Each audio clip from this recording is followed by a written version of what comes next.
Por escrito. Por escrito.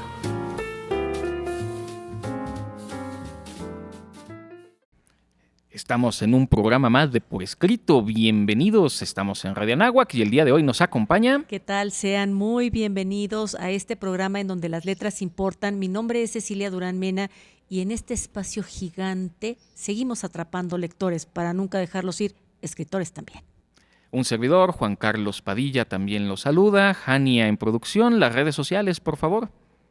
En Facebook estamos como Por Escrito MX, en Twitter Por Escrito _ en Instagram Revista Por Escrito, en Himalaya Por Escrito, en Spotify Por Escrito, en YouTube Revista Por Escrito, en Radio Anáhuac en 1670M y en Código Libre los miércoles a las 9:05 de la noche y en nuestro sitio web www.porescrito.org. Así que síganos, por favor.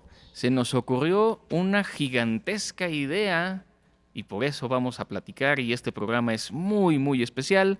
Vamos a nuestros pretextos literarios. Pretextos literarios.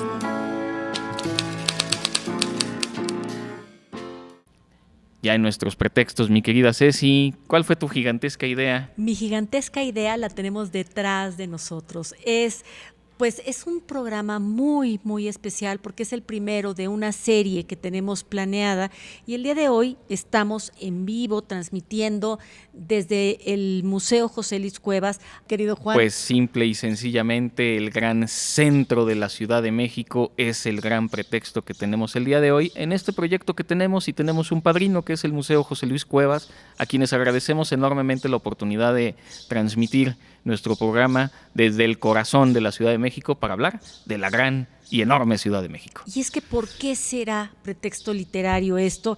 Este edificio, Dios santísimo, o sea, este edificio es un edificio viejo, que si pudiera hablar, Juan Carlos, ¿cuántas historias podría contar?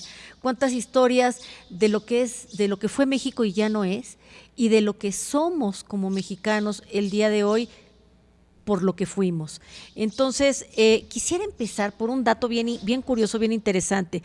1554, vamos a regresarnos a 1554, que pues digo, prácticamente por el escenario en el que nos encontramos podríamos ubicarnos en ese tiempo. Estamos hablando de la célebre imprenta Juan Pablos, la primera de todo el continente americano que publicó un volumen firmado por Francisco Cervantes de Salazar, que en sus páginas se tiene escrita, ¿qué crees? La primera crónica de la Ciudad de México. Y es que, y tendremos que dedicar un programa completo a la crónica de la Ciudad de México, estas paredes han escuchado un montón de cosas y esta ciudad tiene mucha historia. Quizá no sea tan antigua como hay otras ciudades en otros continentes, pero Ciudad de México tiene muchísima historia, muy rica, con cosas extraordinarias, también con cosas terribles.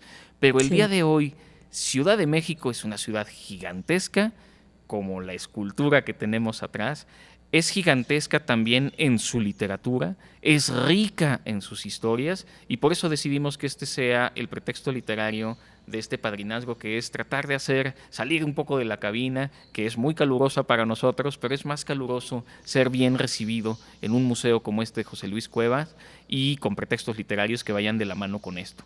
Entonces la idea, por supuesto en conversaciones, es ya adentrarnos más en las calles de la Ciudad de México, pero es hablar de esta ciudad, de sus cronistas, de su historia, de cómo se ha ido construyendo y destruyendo piedra sobre piedra. Esta ciudad es una maravilla y es una invitación también para todos nuestros radioescuchas y las personas que nos ven también, recorrerla, venir al centro de la Ciudad de México. Y es que incluso este Museo José Luis Cuevas es un oxímoron en sí mismo. Si ustedes vienen por la calle de Academia, vienen caminando, van a encontrar el caos y el ruido típico de una metrópoli de las dimensiones de esta ciudad. El corazón late fuera en la calle de Academia. Pero ustedes traspasan el umbral del Museo José Luis Cuevas y, Dios mío, lo que sucede es mágico. Hay un silencio porque no podemos olvidar que este espacio albergó un convento y de verdad hay un silencio conventual. Se escuchan los pajaritos y entonces de verdad parece que no estamos en la Ciudad de México. Parece que de veras estamos en el 1500 y que por ahí se nos va a aparecer a lo mejor Hernán Cortés platicando con Díaz de Bernal, o pues, verdaderamente también podemos salir y vamos a encontrar, se compran colchones, porque esto es la Ciudad de México. Hay un barullo allá afuera y cuando entra uno al museo cambia completamente el escenario. A mí me gustaría, no es ningún secreto y a lo mejor ya lo saben, pero me gustaría decirlo porque es muy bonito. Visualicen el Zócalo capitalino. Si nosotros vemos de frente catedral, la catedral simboliza el poder religioso. Del lado izquierdo, viendo de frente a catedral, vamos a tener mercaderes, que es el poder económico. Del otro lado tenemos Palacio Nacional, que es, nosotros estamos detrás de Palacio Nacional, es donde está ubicado el museo, es el poder político. El día de hoy, las oficinas de gobierno de la Ciudad de México son las que estarían a nuestras espaldas o el lugar de donde nosotros estaríamos viendo este escenario. Esto es interesante, esto es importante y esto es simbólico. No solo el hecho de que se construyera catedral encima de las pirámides, que es un poquito el imponer un poder sobre otro, sino que los tres grandes poderes están representados en el Zócalo capitalino. Así es como se puede mirar también Ciudad de México de entrada. Y a un costado hay una calle que parece muy humilde, Juan Carlos. Hay una calle que parece muy cortita y es la calle de la Academia. En la calle de la Academia está el museo y es que la Academia también es un poder. El saber es un poder, la información, nos han dicho, es poder. Y tú y yo que pertenecemos también al mundo de la academia, sabemos lo importante que es darle poder a esta calle que representa mucho de lo que es la academia. Es humilde, es, claro, algunas veces no tan humilde, ¿verdad? Pero es pequeñita, etcétera, pero también está presente en el centro de la Ciudad de México y este lugar que está en la calle de Academia, en donde podemos ver un espejo muy poético de lo que es esta vibratura de la ciudad, que es una maravilla, y yo creo que por eso es tan importante que nosotros hablemos de este tipo de museos, porque si ustedes se fijan, la giganta que está atrás de nosotros, la voy a tratar de describir para las personas que no la pueden ver. Es una escultura de grandes dimensiones hecha por el maestro José Luis Cuevas, en donde es una obra de integración, es una obra que ama la diversidad, es una obra que es un giganta, y hablaremos más tarde de ella, pero además es una obra muy moderna que tiene su casa en un edificio muy viejecito. Una cosa que me maravilló cuando fui entendiendo la lógica de la forma en que se fue construyendo la Ciudad de México son sus calles que estaban como aglomeradas por gremios. Nosotros todavía el día de hoy podemos ir a diferentes calles, obviamente la que me sé de memoria es Donceles, pero si queremos cosas de electricidad, Donceles porque es la de las librerías, ¿no? Las librerías de viejo, Donceles es una maravilla. Podemos conseguir electricidad, entonces ya sabemos a qué calle ir. Que si la peletería, entonces vamos a esta otra calle. Si nos alejamos un poquito, vamos a encontrar la Merced. Entonces está todo ubicado por gremios y es lógico que fuera creciendo así la Ciudad de México. A mí eso me gusta mucho, nos ayuda a entender la ciudad, nos ayuda a entender también por qué hay tanta gente aquí.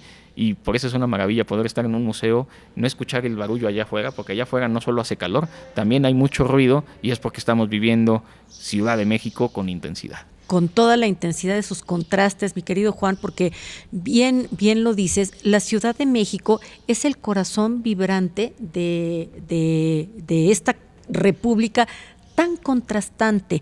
Entonces, vamos a jugar un poquito con los edificios del centro histórico.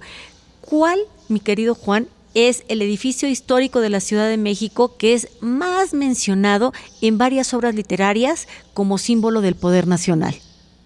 Como símbolo del poder nacional, es que se me ocurren algunos, pero no sé a cuál te estás refiriendo, mi querida Ceci. Fíjate nada más, estoy hablando del Palacio Nacional de la Ciudad de México.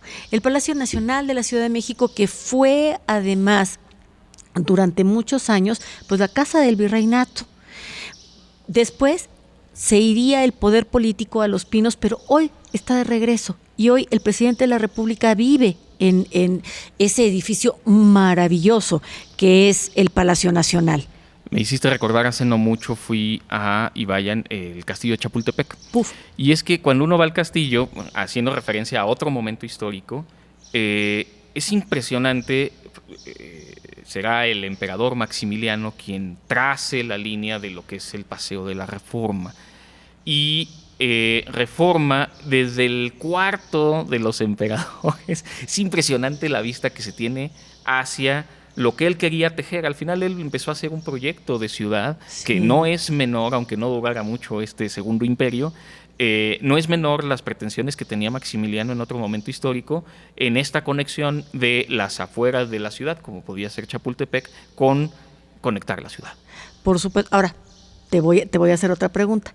¿Cuál será, y acabamos de caminar por ahí, cuál será la calle peatonal del centro histórico más famosa y que más veces se ha mencionado en obras literarias? Me imagino que será la calle de Madero. Por supuesto. Ahí ya la libré. No sé si ubican en otras ciudades como Nueva York y en Los Ángeles estos como grandes cruces peatonales que hay. Bueno, cruzar Eje Central y Madero es la calle peatonal más transitada de toda la Ciudad de México.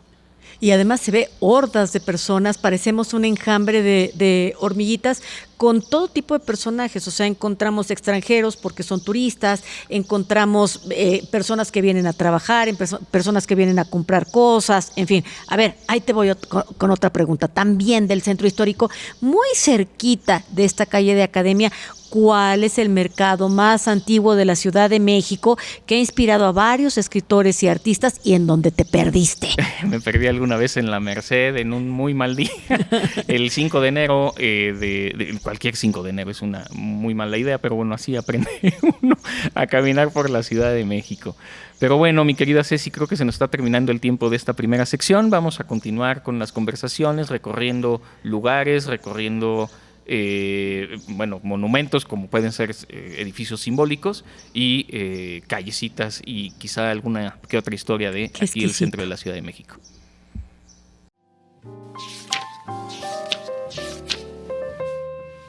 Lo desconocido. En esta sección, en donde verdaderamente las letras importan, los espacios importan muchísimo, hoy quisiera hablar del maravilloso lugar en el que me encuentro, que es el Museo José Luis Cuevas.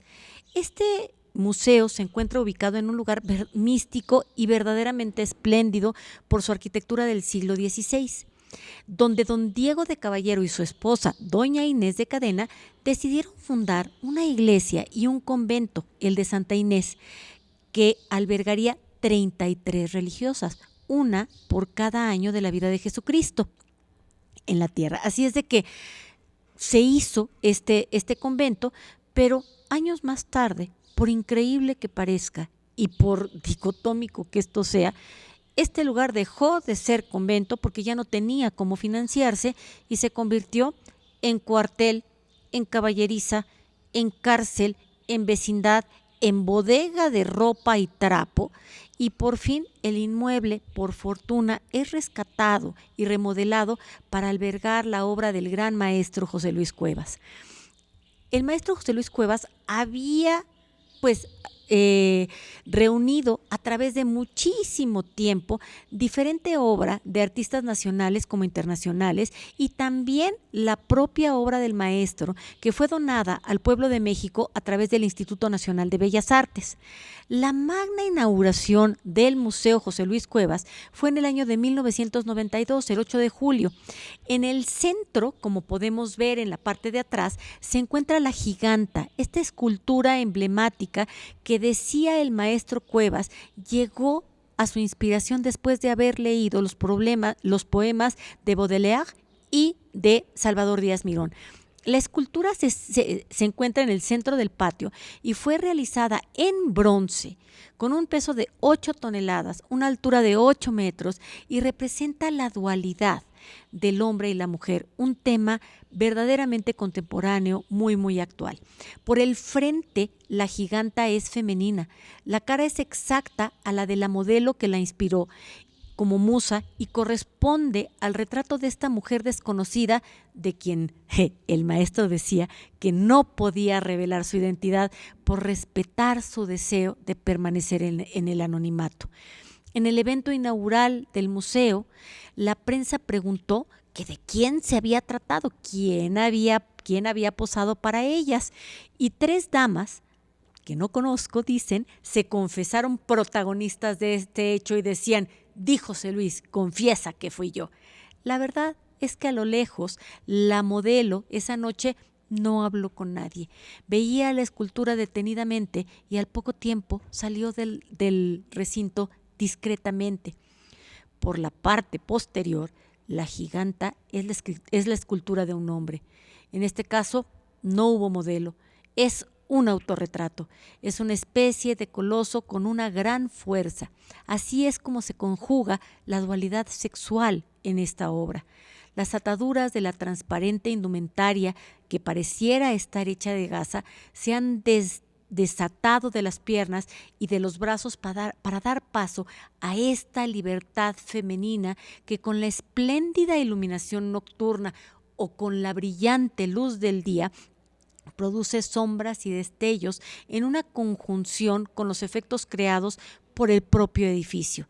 Pareciera entonces que la giganta está avanzando desde el centro del patio hacia la puerta. Es un efecto verdaderamente intoxicante. Esta mujer ha roto sus ataduras. ¿Cuántas quisiéramos poder decir lo mismo? Que teman, que no teman, a pesar de todo, quitarse las cadenas y salir caminando. Este es un tema que el propio Cuevas trabajó muchísimo. Según sus propias palabras, decía: sé que hay mujeres a quienes la escultura les ha despertado ciertas sensaciones, hasta de tipo sensual. Este hecho me agrada, confesaba el escultor, ya que es el acto creativo. Y el acto creativo no deja de ser un acto erótico, y el arte es provocar, es transmitir emociones. Sin duda, cuando nosotros vemos de frente la giganta, no podemos más que emocionarnos. El tema del gigantismo es obsesivo para la obra de José Luis Cuevas. Recuerden que él fue el primer combatiente contra el muralismo, ya que en esa época la importancia de la obra estaba dada por los metros cuadrados de superficie, y el propio Cuevas luchó contra esta situación y optó generalmente por trabajar con obras en formato pequeño. Sin embargo, en la última etapa de su obra creativa, tuvo la tendencia de estas obras de gran formato, también sobre tela, sobre papel y sobre bronce, como lo vemos atrás de nosotros. Así es de que en 1971 hizo la primera litografía de 2 metros de alto, que tituló El Gigante. Y al hacer la escultura retoma este tema que lo fue obsesionando en los últimos años de su vida, en donde sus temas eran el sueño y los fantasmas. Durante este proceso de armado al centro del claustro del exconvento de Santa Inés, la escultura ya estaba puesta de pie hasta la cintura. Y una mañana, ¿qué creen? Muy temprano, los trabajadores escandalizados descubrieron una cara sobre la rodilla derecha. Al verla, pensaron en primera instancia que era cosa de la patina, pero la tocó y sintió el relieve, y en ese momento el sorprendido autor se dejó inspirar y pasaron por su mente más de 1000 ideas, y entonces supo que se trataba de un fantasma. Y ese fantasma quedó plasmado en la rodilla de la giganta. En algún momento le quedó la tentación de borrarla, pero no, por fortuna, se negó rotundamente.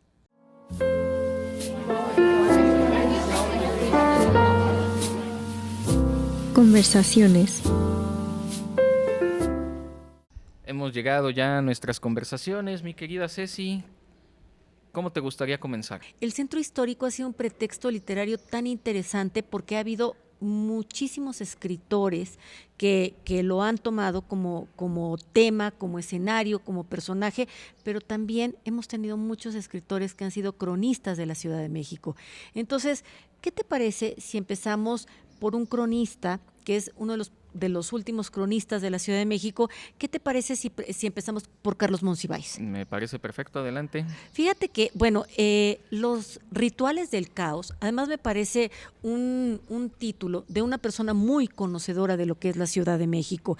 Los rituales del caos fue publicado en 1995 y se enfoca en la vida cotidiana y en los problemas sociales del centro histórico de la ciudad. A ver, ¿qué es lo que hace Monsiváis? Monsiváis, al conocer muy bien la ciudad, hace una mirada profunda y hace una crítica a fondo de sus habitantes, de la cultura, ya que el centro histórico, cuando yo estuve dando clases en el claustro de Sor Juana, que fue verdaderamente un privilegio, dicen que se cruza un umbral de la calle de Izazaga hacia el norte. Y sí, tú cambias totalmente la anchura de las calles, la arquitectura, los faroles, todo lo que estás viendo, y también un poquito el ritmo de la ciudad, la psicología de sus habitantes, etcétera.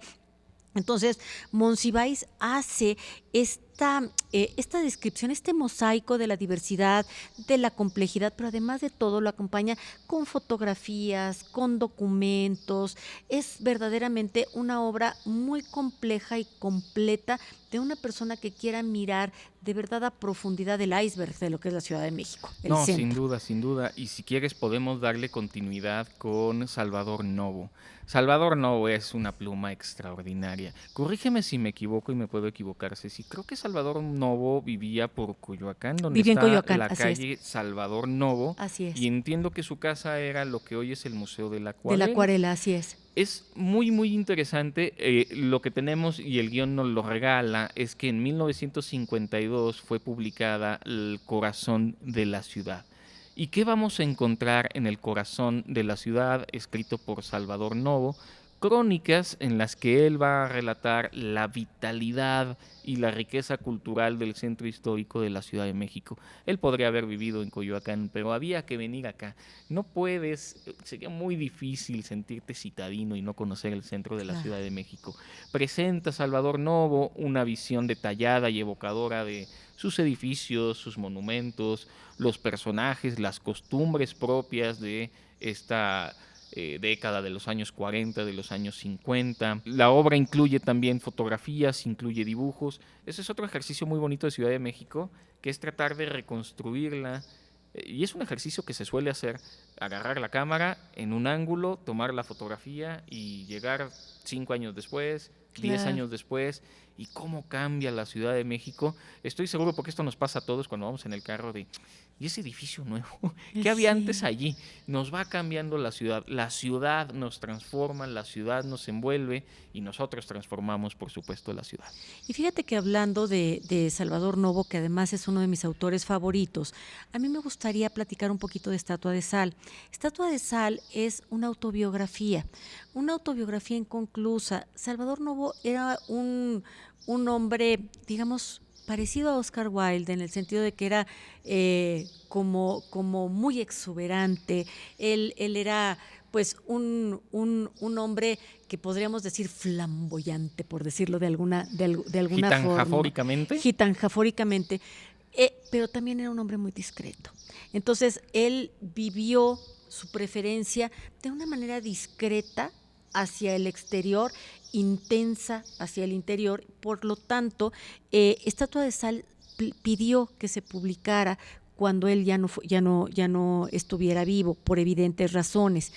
Pero en Estatua de Sal, él deja muy, muy claro cuál era la amistad también que tenía con otras grandísimas plumas y cómo se reunía con su grupo de amigos en el centro histórico. Estoy hablando nada más y nada menos de plumas del tamaño de Javier Villaurrutia, de Elías Nandino, ¿verdad? De Manuel Acuña, que se reunían en el sitio del claustro de Sor Juana y ahí tenían su sociedad de poetas.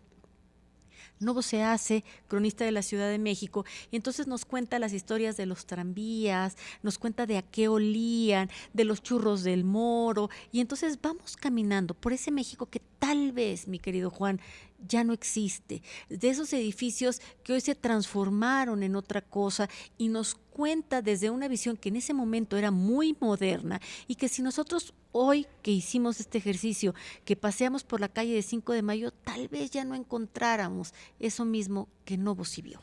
No, desde luego, la ciudad cambia y la ciudad nos transforma. Ustedes no lo saben y no estoy yo para andar dando anuncios, pero a ver, una cosa que era tradicional en Ciudad de México eran las churrerías. Uf. La famosa churrería del Moro sí se renovó y ahorita está como más en boga, pero no es lo mismo que era en No, otras épocas. no. Y no están ustedes para saberlo, ni debería yo de contarlo, porque a Ceci se le antojaron unos churros cuando veníamos caminando No saben ahorita qué por la cosa. ciudad, que se llamaban los churros de la Catrina.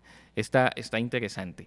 Quisiera platicar de otra crónica que debo confesar que cuando leí el título me dio risa. La región más transparente. Dije, es que, ¿cómo se va a llamar la región más transparente si esta ciudad es una de las más contaminadas? Bueno, también este bullicio trae consigo estas consecuencias que, bueno, no se pensaron cuando se fue fundando la ciudad, por supuesto, y que ahora ya estamos pues tratando de quitar. Me refiero a la obra de la región más transparente, publicada en 1958 por Carlos Fuentes. Esta es un proyecto que tiene Carlos Fuentes, que comenzó a escribirla cuando tenía 25 años y finalmente se va a publicar en 1958 cuando él ya tiene 29. Pero un muy joven Carlos Fuentes haciendo una crónica también de la Ciudad de México. Una maravilla. Al final, y más o menos en la misma época en la que fue publicado lo que comentábamos de Salvador Novo. Sí, por supuesto. Además, toma la región más transparente de un poema de López Velarde, y yo creo que si López Velarde se diera una vueltecita, pues a lo mejor ya no la sentiría tan transparente. Sí. Quisiera, bueno, porque además Carlos Fuentes fue un gran amante del centro histórico de la Ciudad de México. Escribió La muerte de Artemio Cruz. Esta fue publicada en 1962 y publica una visión panorámica de la historia del México que le fue contemporáneo a Carlos Fuentes y la rememora como una transformación industrial, como un político agonizante. A ver, Artemio Cruz es un personaje corrupto, es un personaje tranza, es un personaje político, ¿verdad? No es que hagamos ilusión o alusión a nada, pero sí un poquito a la vergüenza de lo que también puede ser ese mexicano que no queremos ser. Y es el testimonio y el pensamiento de un hombre que está muriendo y del repaso de su vida corrupta y de cómo esa vida corrupta la está relacionando con el cuerpo, una idea fantástica de Carlos Fuentes. Y en donde este hombre va empezando a pasear por todo el centro histórico y entonces va recordando cuáles fueron los lugares en los que cometió estos actos de corrupción y cómo cada parte de su cuerpo se va empezando a pudrir. Muy interesante. Carlos Fuentes, bueno, ¿qué podemos tanto decir de Carlos Fuentes? Además, Aura, que la casa de doña Consuelo Llorente está aquí, yo creo que atrás de la calle de Academia. A ver si la vamos a visitar al ratito. Bien, vamos a hablar de otro de los grandes con una lectura que a mí me la dejaron en secundaria. Las batallas en el desierto, de la Carlitos. que esta Café Tacuba hace una canción al respecto. A ver, José Emilio Pacheco es otro de los grandes cronistas. Vamos a avanzar, más bien vamos a retroceder un poquito en el tiempo, vámonos a los 40, donde un muchacho se va a enamorar de la mamá del amigo. Esto es como muy extraño, muy extraordinario, pero también es nuevamente un relato del centro histórico de la Ciudad de México, de las escuelas en la Ciudad de México, y sin querer, porque es lo que termina haciendo el escritor, es reflejando su tiempo, es haciendo un retrato de época. Nosotros ahorita estamos en un museo que está escondido, que guarda su historia, es rememorarlo, es renacerlo, es redescubrirlo. Yo aquí había venido hace muchos años, no había regresado y es una maravilla reencontrarte con estas calles, reencontrarte con esta historia, es seguir aprendiendo de nuestra propia historia. Me habías hecho recordar con lo que decías de la muerte de Artemio Cruz, con La anatomía del mexicano de Roger Bartra. Ah, claro. Claro, es un nombre muy afortunado. Me quedé pensando si la idea de Anatomía del Mexicano hubiera venido de ahí. No es un libro que hable sobre la Ciudad de México, pero sí del carácter del mexicano. Claro. Y fíjate que a mí me gustaría recomendar un libro de Elena Poniatowska que es Hasta no verte, Jesús mío. Es una obra que retrata la vida de los trabajadores y los habitantes de los barrios pobres ubicados dentro del centro histórico de la Ciudad de México. Creo que parte de lo que Elena Poniatowska quiere revelar son estos temas de la pobreza, la marginalidad, la corrupción y también la esperanza, ofreciendo una visión muy, muy emotiva de la vida de este centro histórico de la Ciudad de México. Pensemos que el Quinto Patio podría ser algo muy parecido a esto que estamos, en donde la Giganta está en este momento situada, y es la riqueza cultural también del lumpen de la Ciudad de México y de cómo esta cultura de la Ciudad de México pues es parte de la vida del mexicano, sin duda. Bien, quisiera hacer alusión ahora a Carlos Pellicer. Él no es de la Ciudad de México, su estado natal es Tabasco, él es tabasqueño. Sin embargo, en un libro que se publica que se llama Los elementos terrestres, hay un poema dedicado específicamente a la Ciudad de México. Y esto es interesante porque casi todos los que hemos descrito sí nacieron en Ciudad de México y es quizá hablar de casa, ¿no? Pero alguien que viene de fuera tendrá otra visión, que es un poco lo que ocurre con los foráneos cuando visitan Ciudad de México, Claro. que puede parecer espeluznante y peligrosa o puede ser también maravillosa, y lo mismo ocurre con los extranjeros. Este poema de Pellicer describe la ciudad como una metrópoli con contrastes, donde conviven la belleza, la fealdad en el mismo centro histórico, la luz, la sombra, la alegría, el dolor. Y el poema también hace referencia a algunos lugares emblemáticos del centro histórico, como el Zócalo, como la Catedral, que es ineludible. Vaya, creo que sí es muy impactante, si no conoces el Zócalo, de repente dar vuelta a alguna de sus esquinas, de donde la quieras ver, y de repente ver la plancha del Zócalo y la gran catedral con los edificios esplendorosos alrededor, es una maravilla. Majestuoso.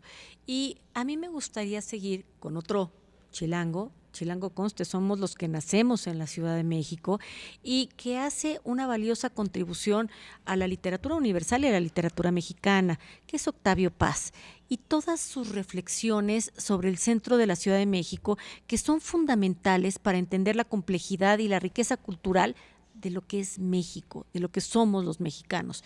¿Qué ofrece Paz? Ofrece una visión crítica, profunda y además poética de la vida de la capital mexicana. Me refiero en específico a un capítulo que es el capítulo de los pachucos, el pachuco y otros extremos. Se titula este capítulo de la obra, yo creo que más leída de Octavio Paz, tal vez a lo mejor menos entendida, pero de la más leída, que es El laberinto de la soledad. Bien, yo me voy a salir un poquito del guión porque quiero hacer una recomendación. No viene aquí y es algo que fui descubriendo más bien con el tiempo, y es que la comunidad judía en México se fue haciendo también en el centro histórico.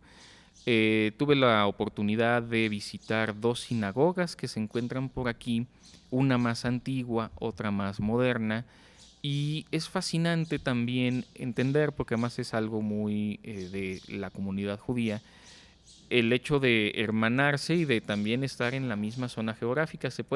Todavía se conoce cuál fue la casa de quizá uno de los más conocidos, al menos en mis tiempos, Jacobo Zabludowski, porque además se dedicó a la comunicación durante prácticamente toda la vida. Se puede visitar, por supuesto, las sinagogas, visitas guiadas, y pues esta zona donde la comunidad judía hacía sus negocios en la Ciudad de México, y es también muy, muy, muy emblemático de esta ciudad. Sin duda, sin duda. Fíjate que yo quisiera seguir con Octavio Paz porque Octavio Paz juega con los títulos, vislumbres de la India, y entonces tú te piensas que te va a hablar de cuando él fue cónsul en la India y de cuando estuvo haciendo su servicio diplomático por allá, pero no, pasa a hacer referencia al emblematiquísimo barrio de la Merced, que está ubicado pues aquí, atrasito de donde nos encontramos nosotros en este museo, y es que es un lugar lleno de contrastes, de paradojas, en donde conviven dos mundos, que es un mundo súper, súper pobre y un mundo muy, muy rico. Los dueños de las bodegas de la Merced son personas muy acaudaladas, y tal vez las personas que trabajan en la Merced pertenecen a la base de la pirámide de la población, en donde hay dos cosas que se combinan también: mucha pobreza y mucha religiosidad. En este libro lo que hace es un contraste poético sobre este lugarcito de la ciudad que, si nos ponemos ahorita de puntitas, Juan, lo alcanzamos a ver, ¿eh? Sí, me queda claro que sí. Vamos a platicar de Ángeles Mastretta, escritora mexicana que también aborda el centro histórico de la Ciudad de México en su obra. Fue la primera mujer en ganar el Rómulo Gallegos. ¿Qué te parece? Por novela de Amores en 1997, y este Mal de Amores, transcurre en un convulso México. Esta idea del México de contrastes y el México así como muy agitado es que es lógico. Solo venir a la Ciudad de México es suficiente. Solo llegar al Museo José Luis Cuevas es suficiente para darte cuenta del barullo que se vive en esta extraordinaria ciudad. Entonces es invitarlos a leer también, porque ya se nos está medio acabando el tiempo, a Ángeles Mastretta, porque tenemos todavía algunos otros escritores por recorrer, y por supuesto, obviamente y nuevamente, la invitación a darse la vuelta a la Ciudad de México. Por supuesto. ¿Con quién quieres continuar, mi querida Ceci? Con mi consentidísima Sor Juana. ¿Cómo no vamos a hablar de Sor Juana estando pues aquí casi a puertas de lado de donde ella vivió, de donde ella escribió, una de las más grandes escritoras, no, yo digo, no solamente de la literatura mexicana mundial? No escribió tal vez específicamente sobre el centro histórico de la Ciudad de México, sin embargo, su obra literaria, que abarcó poesía, teatro, prosa, ofreció esta visión única y profunda de la vida en México del siglo XVII, época en la que vivió y escribió. Me refiero también a la obra de teatro Los empeños de una casa, que es divertidísima, ¿no?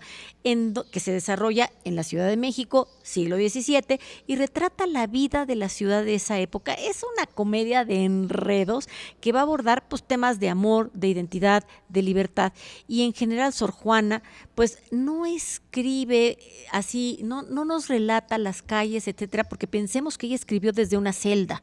Entonces, bueno, pero en una celda ella encontró la libertad.